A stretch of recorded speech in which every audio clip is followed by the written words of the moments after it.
लोग चिल्लाए कौन से, होटल ताज वाले या ओबेरॉय वाले? ऑब्जर्वेशन, छोटी छोटी बातें। और आप लोग तो दिल्ली के लोगों साहब, दिल्ली के लोगों की पूरे देश में नहीं पूरी दुनिया में एक खास पहचान है। वो दिल्ली में एक आदमी के घर लड़का हुआ, उसने उसका नाम रख दिया अमेरिका। अमेरिका, मैंने कहा ये क्या नाम रखा? बोला बस भैया इसी बहाने अमेरिका के बाप बने बैठे। कमाल के लोग होते, किसी की शादी में जाएंगे उसी की मिठाई खाएंगे, लेकिन फेरों के टाइम बाजू वाले के कान में कहेंगे टिकेगी नहीं, टिकेगी नहीं। हंसी केवल बातचीत से पैदा होती है साहब। आप लोगों के आशीर्वाद से मेरा कई देशों में जाना हुआ है और मैंने वहां एक बात महसूस की है कि हम हिंदुस्तानी लोग, हमारी खुशियां और हमारी तकलीफें बहुत छोटी छोटी होती है पर सच्ची होती है। एम आई राइट और रॉन्ग? वो अंग्रेजी। तब तक आ जाइए सर जी। और बोल लो अंग्रेजी। ये दिल्ली है, अपनी कुर्सी कभी छोड़ के नहीं जानी चाहिए। हाँ, फिर कोई ना कोई बैठा ही मिलता है। आइए मित्रों, मजा लीजिएगा। हमारी खुशियां और हमारी तकलीफें बहुत छोटी छोटी होती है पर सच्ची होती है। अब आप ऑब्जर्वेशन देखना और अच्छा लगे तो आपकी हंसी और ठहाका चाहिए। मैंने एक अमेरिकन से पूछा तुम खुश कब होते हो? वो बोला हम जब डॉलर का रेट बढ़ जाता है, जब शेयर मार्केट ऊपर चढ़ जाता है। उसकी खुश होने की शर्तें देखो।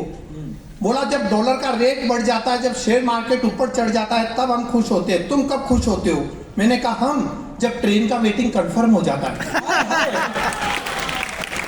हमें खुशी ढूंढने के लिए ज्यादा दूर जाने की जरूरत ही नहीं। हमें गर्व है कि हमारी खुशियां बहुत छोटी छोटी होती है।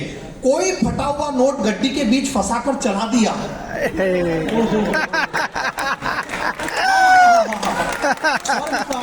हम ऐसे खुश जैसे मोदी जी ने अकाउंट में 15 लाख जमा करा दिया। और हम हिंदुस्तानी लोग किसी भी चीज में अपनी खुशी ढूंढ ही लेते हैं। वो एक आदमी खुशी से नाच रहा था, मैंने पूछा क्या हुआ? बोला पड़ोसी की 5 करोड़ की लॉटरी लगी है। मैंने कहा तो तू क्यों नाच रहा है? बोला साले का टिकट गुम गया। मजा लीजिएगा। फिर मैंने उस अमेरिकन से पूछा तुम्हें तकलीफ कब होती है? ध्यान से सुनिएगा, बातचीत उसी अमेरिकन से चल रही है।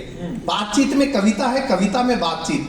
फिर मैंने उस अमेरिकन से पूछा तुम्हें तकलीफ कब होती है? वो बोला हमें जब हम देखते हैं कि टोटल जीडीपी में हम चाइना से तो पीछे छूट ही गए। उसकी तकलीफ का लेवल देखो। बोला जब हम देखते हैं कि टोटल जीडीपी में हम चाइना से तो पीछे छूट ही गए तब बड़ी तकलीफ होती है। तुम्हें कब तकलीफ होती है?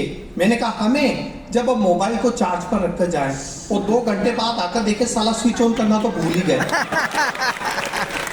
ये है असली तकलीफ, जब 2 घंटे बाद भी मोबाइल 10% ही मिले। क्या कर लेगी जीडीपी? और अब जो सीन मैं बता रहा हूं उसे आप सिर्फ विजुअलाइज कीजिएगा। फिर मैंने उस अमेरिकन से पूछा तुम प्रेशर में कब आते हो? वो बोला हम ईयर एंडिंग पर, जब मार्च का लास्ट वीक आ जाता है और टारगेट पूरा नहीं हो पाता है तब हम प्रेशर में आते हैं। तुम प्रेशर में कब आते हो? मैंने कहा हम पानी पूरी के ठेले पर, जब मुंह में एक पानी पूरी पहले से हो, दूसरी प्लेट में हो और तीसरी वो हाथ में लेकर हमारी ओर देख रहा हो।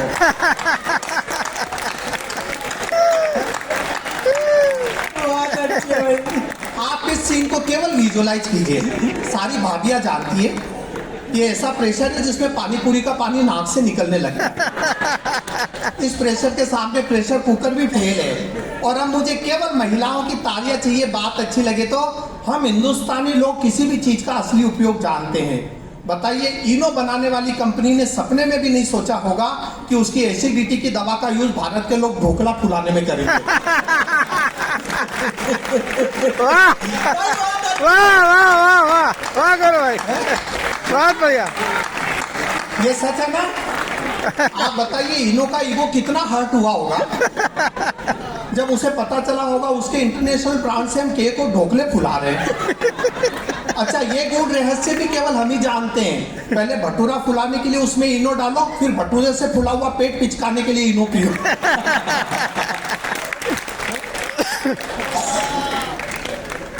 हम हिंदुस्तानियों का मूड कुछ ऐसा ही है। ब्लड टेस्ट की रिपोर्ट नॉर्मल आ जाए तो हमें लगता है पैसे पानी में चले गए।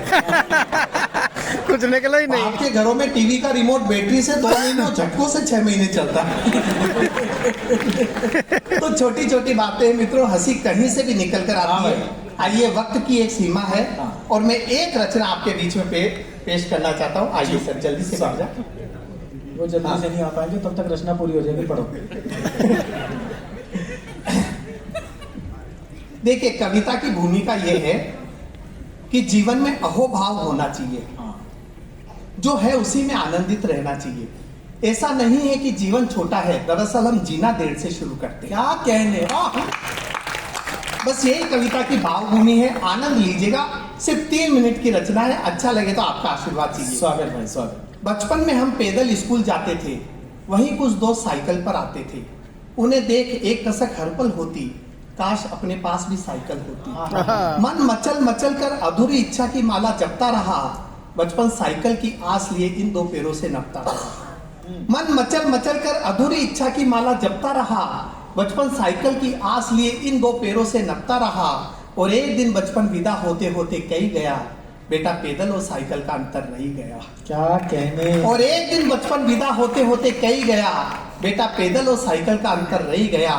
और आखिर एक दिन मन की बगिया खिली, 10वीं पास करने पर साइकिल मिली। अब हम ठसक से साइकिल पर कॉलेज जाने लगे, तो देखा वही दोस्त अब बाइक पर आने लगे।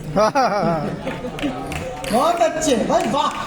अब हम ठसक से साइकिल पर कॉलेज जाने लगे, तो देखा वही दोस्त अब बाइक पर आने लगे। अब वो अपनी बाइक के साथ घर घर आते और हम अपनी साइकिल के साथ शर्माते। कॉलेज के साल पर साल जाते रहे, हम हसरत से बाइक को देख साइकिल चलाते रहे। डिग्री हाथ में रखते हुए कॉलेज कही गया, साइकिल और बाइक का अंतर रही गया। वाह वाह वाह। डिग्री हाथ में रखते हुए कॉलेज कही गया, साइकिल और बाइक का अंतर रही गया। और ये चिर प्रतीक्षा भी आखिरकार फली, ग्रेजुएशन करने के बाद बाइक मिली। जैसे सूखे को हरियाली मिल गई, जैसे भूखे को थाली मिल गई, जैसे मर्सिडीज मिल जाए ऑटो की सवारी को, जैसे विश्व सुंदरी मिल जाए आजीवन ब्रह्मचारी को। जैसे सूखे को हरियाली मिल गई, जैसे भूखे को थाली मिल गई, जैसे मर्सिडीज मिल जाए ऑटो की सवारी को, जैसे विश्व सुंदरी मिल जाए आजीवन ब्रह्मचारी को। पर अचानक लगा पूरा जीवन अंधकार में है, जब देखा वही दोस्त अब कार में है। पर अचानक लगा पूरा जीवन अंधकार में है, जब देखा वही दोस्त अब कार में है। अब तो ये अंतर खलने लगा, कार के बिना जीवन बेकार लगने लगा। और 2 पंक्तियां देखिए, कॉलेज की विदाई के बाद जिंदगी यूं रूबरू हुई, अब परीक्षा की जिंदगी खत्म और जिंदगी की परीक्षा शुरू हुई। वाह!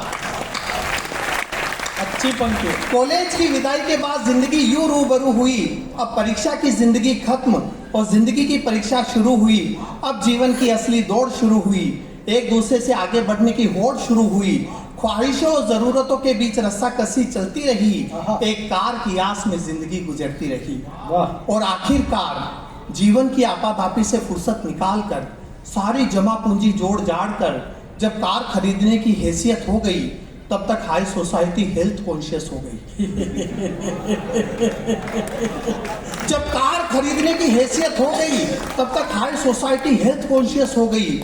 स्लिम फिट बॉडी की ऐसी सनक चढ़ी कि अपने अंदर की चर्बी से ही लड़ पड़ी। साइकिल चला। डाइटिशियन को देने लगी आधी salary to burn their extra calorie. भले काबू में ना हो सांस, पर फैशन में आ गया जुम्बा डांस। ओहो। जब हम शोरूम से नई कार खरीदकर घर ला रहे थे, तो देखा हमारे वही दोस्त साइकिल से जिम जा रहे थे। क्या बात। अच्छा है। जब हम शोरूम से नई कार खरीदकर घर ला रहे थे, तो देखा हमारे वही दोस्त साइकिल से जिम जा रहे थे। जाते जाते एक दोस्त आंख मारकर कही गया, बेटा जो अंतर बचपन में था वो अंतर रही गया। क्या कहने।